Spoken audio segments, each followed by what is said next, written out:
તો વિકાસ કે વિનાશ તેને લઈને મહત્વના સમાચાર અમદાવાદથી। અમદાવાદના પાંજરાપોળમાં નવા બની રહેલા ઓવરબ્રિજનો ભારે વિરોધ જોવા મળી રહ્યો છે।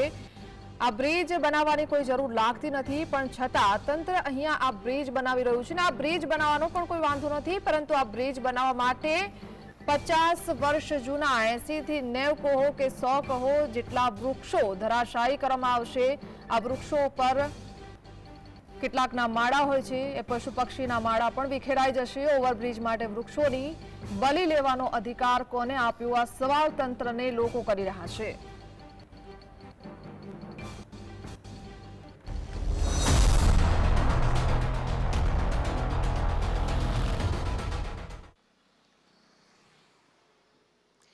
કાલે કોઈ ડાળ તૂટી છે, ચાલ ઝાડની ખબર કાઢવા। એક કુહાડી ક્યાંક ઉઠી છે, ચાલ ઝાડની ખબર કાઢવા। નમસ્કાર, હું છું હિના। અમદાવાદના એક ખૂણેથી વાત કરી રહી છું કે આ રસ્તા ઉપર 50 વર્ષ જૂના 80 થી 90 જેટલા વૃક્ષોને કાપી નાખવામાં આવશે। આ એ મેગા સિટી છે, આ એ ધબકતું અમદાવાદ છે કે જ્યારે અહીંયા કોઈ આવે ને ત્યારે એમ કહેતા હોય છે કે આહા, અમદાવાદનો વિકાસ તો જુઓ, ચારે બાજુ વિકાસ જ વિનાશ છે। વિકાસ કે વિનાશ? વધારે પડતો વિકાસ પણ વિનાશની તરફ જ દોરી જાય છે, અને આ વિકાસ તો જીવના એ ભાગ ઉપર કુલ્હાડી મારીને એનો વિનાશ કરવામાં આવે છે, એ પણ એ જીવના જ એક અંગના બનેલા કુલ્હાડીથી।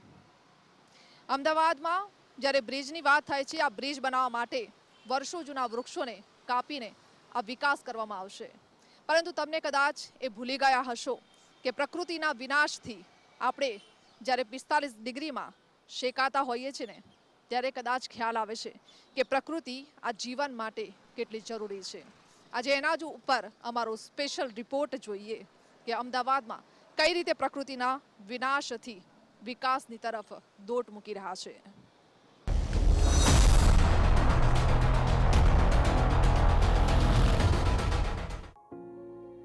વૃક્ષ પ્રકૃતિનો એ ભાગ જે આપણને શું નથી આપતો?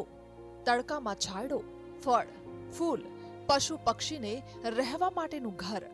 પણ આ ઘર હવે નહીં રહે, કારણ કે મહાનગરપાલિકા દ્વારા પાંજરાપોળ 4 રસ્તા પર બ્રિજ બનાવવાનો નિર્ણય કરવામાં આવ્યો છે, જે બ્રિજનું શહેરવાસીઓ કે સ્થાનિકોને જરૂર નથી। તો સવાલ એ થાય છે કે કોના ફાયદા માટે આ બ્રિજને બનાવવાની જરૂર પડી રહી છે? પાંજરાપોળ જંકશન ઉપર IIM થી પોલિટેકનિક સુધી બ્રિજ બનાવવા 50 વર્ષ જૂના વૃક્ષો દૂર કરાશે, જેના પર ક્રોસનું નિશાન પણ કરી દેવામાં આવ્યું છે અને નંબર પણ લગાવી દેવામાં આવ્યો છે। આ વૃક્ષો હવે પોતાની અંતિમ ઘડીની રાહ જોઈ રહ્યા છે।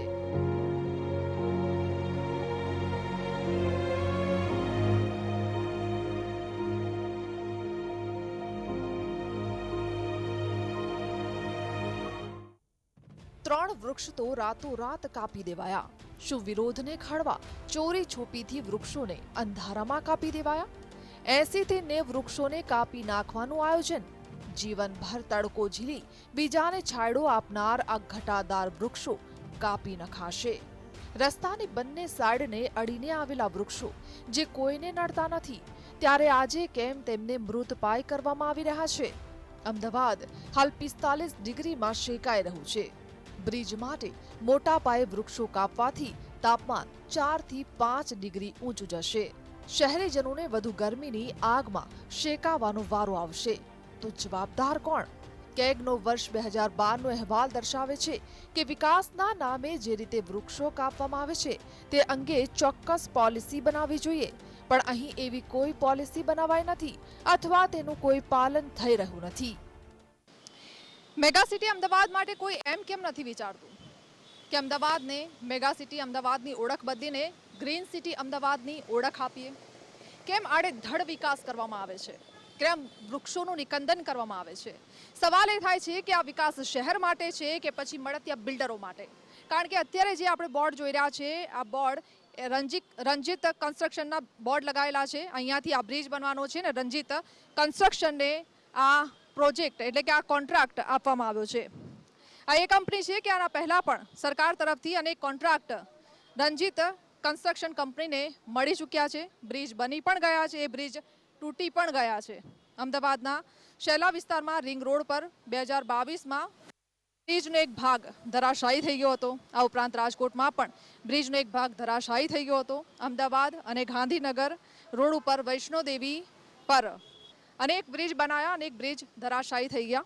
પણ ફરી રંજીત કન્સ્ટ્રક્શનને ફરી એકવાર બ્રિજ બનાવવાનું કામ મળી ગયું છે. વિકાસ છે શહેરનો કે પછી મળતિયા બિલ્ડરો કે કંપનીનો?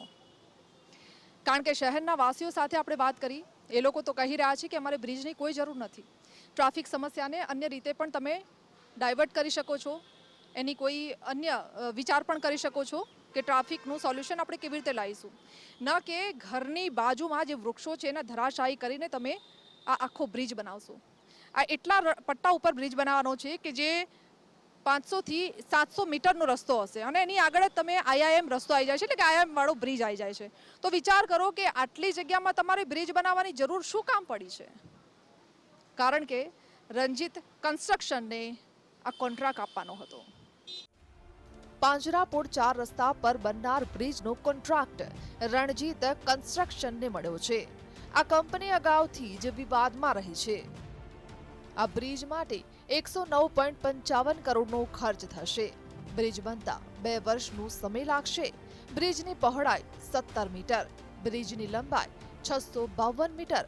રણજીત કન્સ્ટ્રક્શનને અપાયો છે કોન્ટ્રાક્ટ. 16 માર્ચ 2024ના રોજ અપાયો વર્ક ઓર્ડર. અગાઉથી જ વિવાદોમાં રહેલી છે કંપની. આ બ્રિજ બનતા સર્વિસ રોડ સાંકડો થતા સર્વિસ રોડ પરથી પસાર થતા વાહન ચાલકોને હાલાકી પડશે તેવું સ્થાનિકો કહી રહ્યા છે.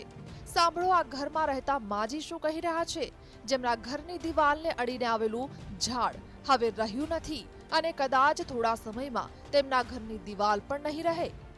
1983માં રહેવા આવ્યા અને ત્યારનું આ ઝાડ અહીંયા છે અમારું, અને રાતના આવીને અહીંયા કાપી જાય છે. માણસો બધા સૂતા હોય તો ખબર ના પડે ને, રાતના આવીને કાપી જાય. અત્યારે મારા ઘરમાં કેટલો છાંયો હતો ને, અત્યારે આ રૂમમાં ઉપર ને નીચે બંને નકરો તાપ આવે છે, તડકો, અને ગરમી કેટલી થાય અમને. બીજું કે અહીંયા આ બ્રિજ બનાવે છે, આટલો નાનો રોડ છે, અહીંયા અમારો આ કાપી નાખવાના છે, અમારો આ વોલ આખી. એટલું જ નહીં, જે કંપનીને બ્રિજનો ઓર્ડર મળ્યો છે તે કંપની વિશે શું કહી રહ્યા છે આ વડીલ? If we go for the detailed study about the government agencies, there is no need of the flyover at Panjrapol Junction, first. Second, there are more than 100 trees which are available on the road, which are more than 30-40 years old. And we believe that around 2 to 3 degree temperature change when we come into this area. Okay, and if we erase them from the road, and now how much time will take for another 100 trees or more than 200 trees to be planted, to be developed and to get that benefit? Okay, so development is needed in the city, that is right, but where it is needed, how it is needed and where it is needed, that has to be studied by the government, Ahmedabad Municipal Corporation, and our all the MPs and MLAs, and then after they have to take a conscious decision. That is our request. ચલો બ્રિજની વાત છોડો, પણ અગાઉ CSIRના 2012ના report પ્રમાણે વિજય 4 રસ્તાથી યુનિવર્સિટીવાળા road પર bridge બનાવવાનો હતો. તો પછી આ બ્રિજ કોના લાભાર્થે પાંજરાપોળ ખાતે તૈયાર થઈ રહ્યો છે? કોર્પોરેશનના અધિકારીઓ શું કરવા માગે છે સમજાતું નથી. કારણ કે CRI જે કન્સલ્ટન્સી સર્વિસીસ છે એ લોકોએ પણ એમનો રિપોર્ટ એવો આપ્યો અને એનું મેપિંગ પણ કર્યું કે નહેરુનગરથી શરૂ કરી અને તમે યુનિવર્સિટી તરફ આ ફ્લાયઓવર બનાવો.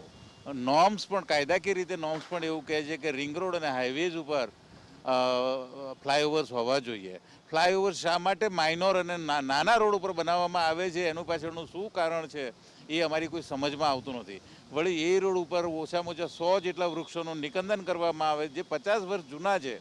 એક વૃક્ષની અંદર લાખો કરોડો જીવો રહેલા છે, એટલા અંદર જીવો હોય છે. એક ઝાડ કાપવાથી કરોડો જીવોનો નાશ થશે તમે શું મેળવવા માંગો છો એ સમજાતું નથી. જેમ માણસનું ખૂન કરવાનું હોય એવી રીતે દરેક ઝાડ પર નંબર લખી અને ચોકડી મારી છે. કેમ ભાઈ, શું કરવા તમને આવો રાઈટ છે કે અમારા ઉગાડેલા ઝાડ તમે કાપી નાખો?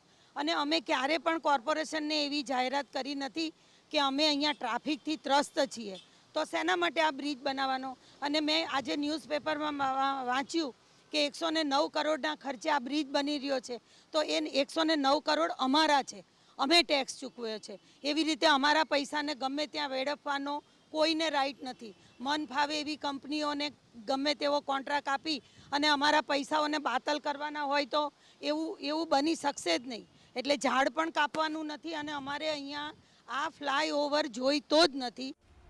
એસી કેબિનમાં બેસી મ્યુનિસિપલ કમિશનર અને સ્ટેન્ડિંગ કમિટીના ચેરમેન દ્વારા આ વિવાદાસ્પદ કામને મંજૂરી આપી દેવામાં આવી. હવે લોકોના રોષને જોતા તંત્ર કહી રહ્યું છે કે લોકોની રજૂઆતને ધ્યાને લેતા આ અંગે કેટલાક ઝાડ રીપ્લાન્ટ થઈ શકે તે અંગે વિચાર કરી રહ્યા છે.